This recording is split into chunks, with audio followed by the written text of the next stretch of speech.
of the organizations represented here at the 69th Annual Fish Fry is the Banning Ranch Conservancy. Now, they are an environmental advocacy group that's involved with one of the most controversial, if not important, development proposal actions here in the Orange County coast. It's extremely significant, and we're really fortunate to have with us Miss Suzanne Forster, who is Vice President of the Banning Ranch Conservancy. Welcome, Suzanne. Hi, I'm glad to be here. As you know, you participated in a number of really good interviews on the Banning Ranch issue on our environmental show, The Green Orange, on KOCI. But here we'd like you to sort of summarize succinctly for us what's been going on. First of all, what is Banning Ranch in terms of its significance and its location? Well, Banning Ranch is a 401-acre area of open space, and it's in West Newport Beach. It's on PCH. It's bordered on the west by Superior Avenue, and on the east by Superior Avenue, on the west by the Santa Ana River. Okay, now there's a development proposal for part of this area, and it is extremely controversial. Could you describe why this project has gotten the community attention and your attention with the Conservancy that it has? What is it about it that's so significant? Well, the project is going to be very large. It's some have called it the equivalent of a small town. Right now, it's close to 1,000 dwelling units. It's a large resort hotel complex that actually got larger. They reduced other parts of the project. The hotel complex got larger, and it's 45,000 square feet of commercial space. And in order to build this project, in order to even begin the construction, Banning Ranch is an operational oil field, and they actually have to grade, dig up and move almost 3 million cubic square yards of contaminated dirt, which is going to cause tremendous impacts to the residents that live in close proximity to Banning Ranch. Okay, so one of the reasons that this is controversial is that there are environmental impacts and social human impacts, and the Conservancy is involved with both of them. Now, from what I understand in the community and our coverage on KOCI's Green Orange, there are all sorts of divisions on this. There are those, for example, who would argue that Orange County needs more development and this will generate jobs, it'll be good for the community, and that environmental impacts are going to be successfully mitigated or resolved. And I should point out to our viewers and listeners that one of the issues here is that the city of Costa Mesa or the county are not the lead agencies in making this decision. It is the California Coastal Commission. So kind of discuss a little bit how tricky that is when you have impacts that are local, but a decision-making body that is not. Do you understand my question, and could you comment on that? I do. Well, the main goal of the Conservancy right now, over the past several years actually, we've been attending hearings at the Coastal Commission. There's going to be a final hearing in September where they will decide the fate of Banning Ranch. It's either going to be developed with tremendous impacts to the environment and the habitat on Banning Ranch and the wildlife, the endangered species. And also, the thing that gets lost in all of this is there are going to be great impacts, bad impacts to the residents that are around Banning Ranch. It's surrounded by 3 major cities and hundreds of thousands of residents. There are, it's Huntington Beach, it's Newport Beach, and it's Costa Mesa, and they are going to bear the brunt of the impacts, the traffic that's going to come as a result of this.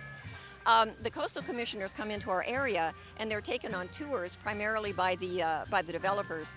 And it's difficult for them then to hear the other side of it, to hear from the residents, and to know all of the impacts that this is going to have on the neighboring communities and on the entire region, actually.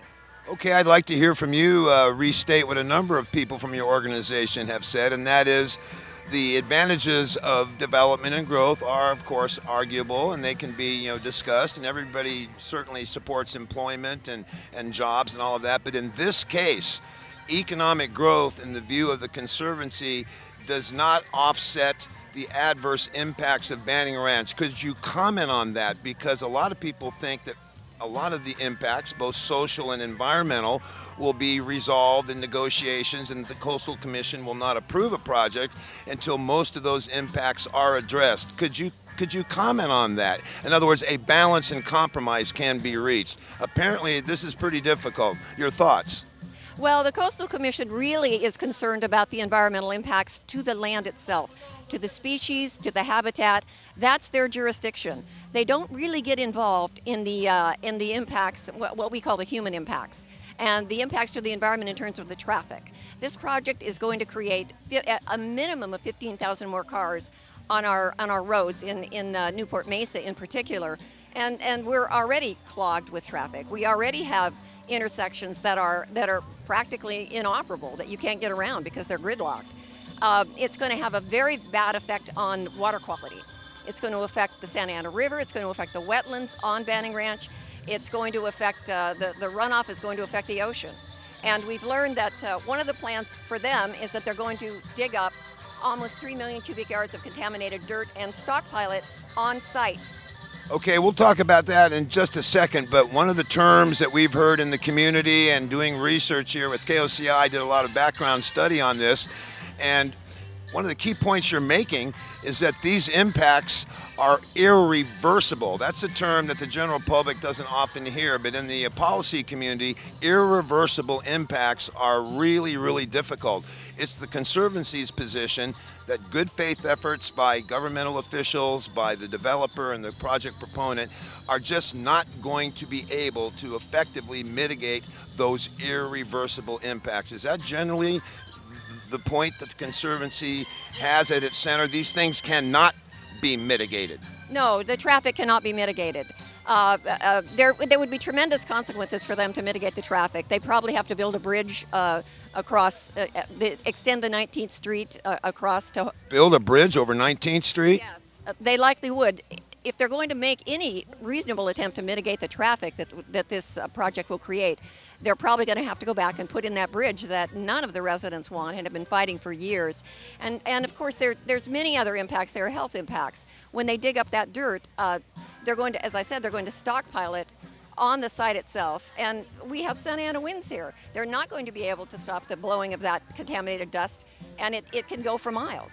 Now back to the issue of irreversible impacts, one of the things that bodies, whether it be a city or a county, or in this case the Coastal Commission, they are charged under the law with mitigating or offsetting those impacts. So it sounds like through conditions of approval, for example, and other techniques that are binding on the developer, it sounds like that the Conservancy's position is that mitigations and conditions of approval are just not going to be able to conceivably address the impacts with this project. Is that overstating it, or is that pretty much on point? No, that's not overstating it at all. The Conservancy actually sued the city of Newport Beach back in 2012. On what grounds? That their EIR was inadequate, that their EIR did not adequately mitigate the impacts, the human health impacts, the impacts to the land, that in almost every way that they had not done their job. Was that an environmental impact report nevertheless certified? It was certified by the city, and then after the certification is when we filed suit. We actually lost at the trial court level. We won at the appeals court level, and they filed a suit against us then, or they appealed our winning of it, and then we cross appealed, and now we're at the Supreme Court. So wow. That's where the suit is. So it's in progress now, and we're waiting for a date for oral arguments. Wow, this is pretty significant. There's appellate and state Supreme Court action here. Well, let me ask you this. This is a very, very important topic. In your opinion, why are the project proponents and certain members of the community, some of them elected officials, why are they so adamantly in favor of Newport Banning Ranch development proposal? I've talked to many of them, and they certainly like to swim. They certainly like to hike. They certainly have respect for the natural environment, but they think that the development project and that respect and care can go hand in hand, and they are adamant that the project can go forward in a manner that addresses environmental concerns. The Conservancy disagrees. So why are these project proponents so firm in their belief? Do you have a comment? One of the things that they believe is that it's the only way the land can be adequately cleaned up. The Conservancy does not believe that. We have our own plan for cleaning up the land. We think it should be a much more natural process. From the oil and gas operations. Yes, right, from the oil and gas operations, which have done tremendous abuse to that land over the years. It's in very bad shape. And yet, nature has managed to come, to survive that, and not only survive but thrive, because when we get a little bit of rain, Banning Ranch comes to life, and it's absolutely beautiful property. And if left on its own, and if even with the oil operation, that land has already gone a long way towards self-remediation. That land has remediated itself and would continue to, and it wouldn't need, it would certainly need some remediation, some professional remediation, but nothing on the level of what the developers are going to do. They're going to destroy the land to save it, according to them. Wow, that's a pretty amazing little saga there. Now, turning to one of the areas that you're most focused on, leaving aside the natural environment, air, water, transportation, the human impacts, much of which has to do with the alteration of the site and the preparation of the site for the proposal, NBR, Newport Banning Ranch. Give us an idea of what those on-site human-related impacts are once this project were to be initiated and for development to proceed. You've spoken on this at length. Go ahead, please. Well, what the residents are most concerned about, based on our going out into the community, outreaching to the residents to talk to them, is the traffic. They understand that it's going to be difficult to get around the level of traffic that project alone will create. It's more than all of the impacts of the last 5 large coastal developments on the Orange County coast. So that's a big issue. The other issues are the impacts on air quality, which are going to be severe and are going to exceed state standards. The impacts on water quality are of a huge concern. But I think what most concerns them beyond the traffic is what's going to happen during construction, when all of that contaminated dirt is graded and dug up and stockpiled on the land itself. And how are they going to adequately manage that so that it doesn't blow all over the neighborhoods, so that the rain doesn't take it into the wetlands, the protected wetlands on Banning Ranch, and into the Seminyak Slough, and then the Santa Ana River, and into the ocean. And they haven't found a way to mitigate that, not appropriately, not adequately at all. We also have tremendous amounts of dust, which is basically not only a personal issue for inhalation and breathing, but also air quality. And then noise. It's probably going to be pretty noisy if that project goes forward, wouldn't you say? Right. Given the density of the project, one of the buildings, or actually 2 of the buildings alone, are going to be 65 feet high, and they're going to house 730 units, dwelling units. So it's called vertical density. It's going to be very high density, and it's going upwards as opposed to spreading out. And there's going to be a resort hotel complex. Hotels down there. Well, it's going to be one hotel, but they're going to have all kinds of amenities and spas and convention site, and it's going to be set up as a resort complex, really. It's going to be very noisy. Wow, this is absolutely amazing. So the decision on whether the Banning Ranch Development Project, NBR, Newport Banning Ranch, goes forward rests with the California Coastal Commission. Is that correct? Yes, that is correct. They will make the final decision. It will be based primarily on the protecting the habitat on the ranch. Okay, and what is the status and timetable of decision-making on Banning Ranch? I know that the Coastal Commission awaits you, but there's been some scheduling and venue issues. Where are we now on that with the Coastal Commission? Well, we've been in hearings since October. The original hearing, supposedly to determine the final determination of what would happen to Banning Ranch, was last October. And since then, the hearings have been, the follow-up hearings have been extended, and they keep moving the hearings, they keep moving the goalpost, which is difficult for the Conservancy because we have to organize a lot to get ready for one of these hearings. And now, finally, it looks like about a year out, not a year from now, but a year from the original hearing, we'll be having the final hearing in September. September, and where will that be held? Back here in Newport Beach again, or somewhere else? Right, it'll be right here at the Newport Beach Civic Center. Lots of free parking. We're hoping to see a huge crowd. We'd love to have a record turnout at this hearing. Okay, now speaking of a record turnout, one of the things I remember from our environment show is that when you have controversies like this on development projects or conservation projects, even the law states this, what are the alternatives? So the obvious question, which you could probably recite in your sleep, is what is the Banning Ranch Conservancy's alternative vision for this property? Well, our vision is to save the entire 401 acres as open space. That's always been our goal. We have a vision plan for the land. We want it to primarily to be habitat preserved and whatever remediation is necessary, but the most natural form possible, and then preserve the natural habitat and be sure that it's saved as the kind of habitat that the endangered species and the special status species on that land need to survive. Okay, well, one of the things I've learned about dealing with environmental issues is that compromise and some kind of negotiation is usually involved. So if someone wants to come up to you and say, I like the environment, I like to hike, I have kids, but all or nothing, that's too close-minded and too ridiculous, all or nothing. What would you say to that person?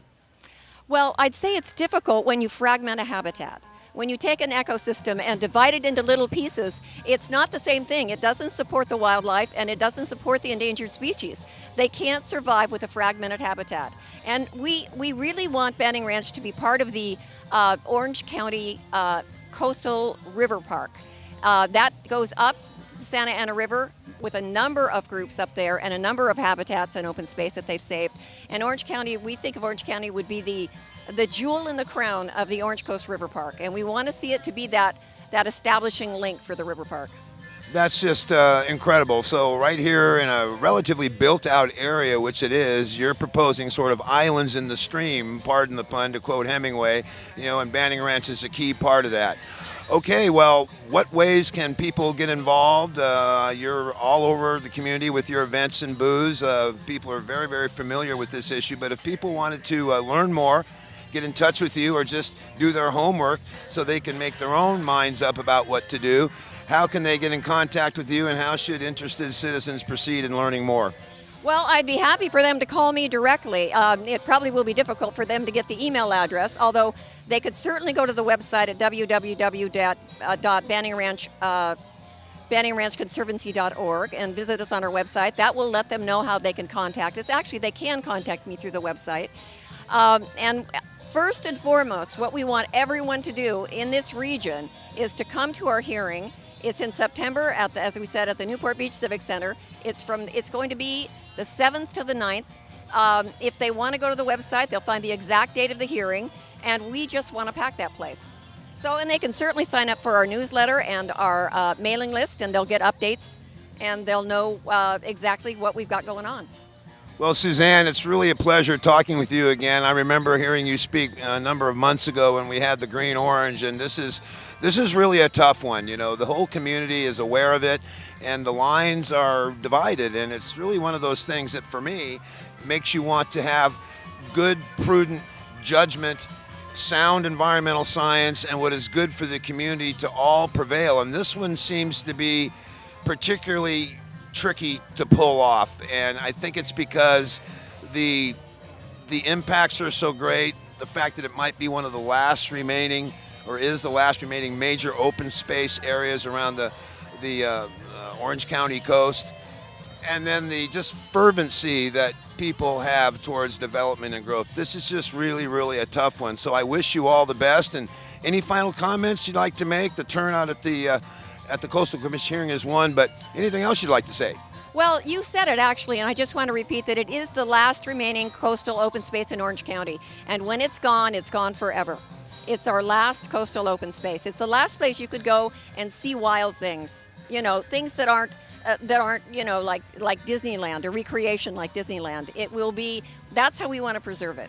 We want to make it open to the public. We want them to come in and see all of the natural things that some people have that live in this area probably have never seen before. So that's our goal. One other point, too, you talk about all the jurisdictions that are affected by this, the city of Costa Mesa, the city of Newport Beach, the county is involved. Now, I'm assuming that these local government jurisdictions, even though they don't have the final decision-making authority, they have provided significant input and comment to the commission as to their positions on this issue. Isn't that right? Or have the local governments remained, quote unquote, neutral? Well, that's an interesting question. I wouldn't say the local governments are necessarily neutral, but my experience at the hearings is I haven't seen a lot of that at the hearings. They had their chance to comment prior to this when it was being heard at the Newport Beach City Council. During those hearings, the local agencies and the various agencies actually made lots of comments to the environmental impact report. Many of them had grave concerns about the environmental impact report. Now with the Coastal Commission, it is their jurisdiction. They make the final decision. So. Okay, another thing, since we're on this subject, and it's something that I really have a lot of, personal interest in because I love the outdoors and I appreciate the value of, a healthy economy and a vibrant community. But this is really, really tough. And I think one of the things that is really most difficult about it is this whole notion of balancing the economic advantages with the environmental advantages. And it seems to me that in this case, because there are not that many, if any, parcels like this around the Orange County coast, this is kind of like almost a do or die for some people. And frankly, I don't know if that's the right way to look at it or not, but hopefully, in fact, I'm stumbling here with these questions, which is okay because this is so nettlesome. There has to be a way to reach an agreement, and it's coming to a head because I don't know anybody in this area that's against hiking and wildlife and water quality and outdoor recreation, but that's not necessarily environmental science either. So what's your projection on what's going to happen, Suzanne? Well, before I give you a projection, may I just say that Orange County doesn't need any more construction. We are number 3 in the entire nation in housing construction. If you combined us with LA County, we would be number 1 in the country in construction of new homes. I don't think that's widely known. It isn't widely known. It's been in the newspaper. I made a point of that. I made a point of actually trying to let people know we don't need more housing here. That's one of the excuses I hear constantly, that we're short on housing. We have more now. We have more than met the demand for housing, and what's really happening right now is just excessive. We don't have the infrastructure to sustain this. We don't have the roads or as I mentioned, our intersections can't handle it. So I think saving open space, of which there's just, it's finite at this point in time. There's very little of it left. I think saving coastal open space is something that will just last for generations, forever, really. And when that's gone, it's gone. I mean, you can always build more homes. You can always build up if you can't build anywhere else. But the coastal open space we're not going to be able to ever replace that. Here's another issue that just occurred to me that popped up on our KOCI Environment show, and that is, and this is sometimes a devil's advocate question, but it's also found its way into actual public discussions. Okay, Newport Beach developer interests, or okay, Banning Ranch Conservancy. If the issue is really, really this tough, then if the Conservancy would like to see its use go another way, then purchase it. Buy it. Is the purchasing of this property an option? And if so, how is the Conservancy proceeding with that? Are you asking if it's an option for the Conservancy? Yes. Okay, well, we haven't even been able to establish a fair selling, a fair price for selling it yet. The developers, we met with the developers twice, and they want us to go with an appraisal that is not actually the appropriate appraisal for that land. So we would need to know exactly how much they're asking for it, and they're not willing to give us a price because they're certainly not going to sell the land to anyone until they've had a chance to go through this process. Right. So there isn't any option for that right now. We are certainly doing fundraising for that. We have a donor who's given us a multi-million-dollar pledge for it. And we're doing a lot of investigation and examination to find the other sources of money, and there are lots of sources of acquisition money. Okay, that's great. Well, Suzanne Forster from the Banning Ranch Conservancy, thank you for joining us. And one more time, the Coastal Commission hearing, date, location? It's in Newport Beach at the Civic Center. It's on Avocado in PCH, and it's going to be September 7th to 9th. And if you come to our website at banningranchconservancy.org, you will see the exact information, the logistics, and everything you need to know to get there. Suzanne Forster, Vice President, Banning Ranch Conservancy, thank you for joining us. This is a real doozy of an issue. It sure is, and thank you very much for having me. I really appreciate it.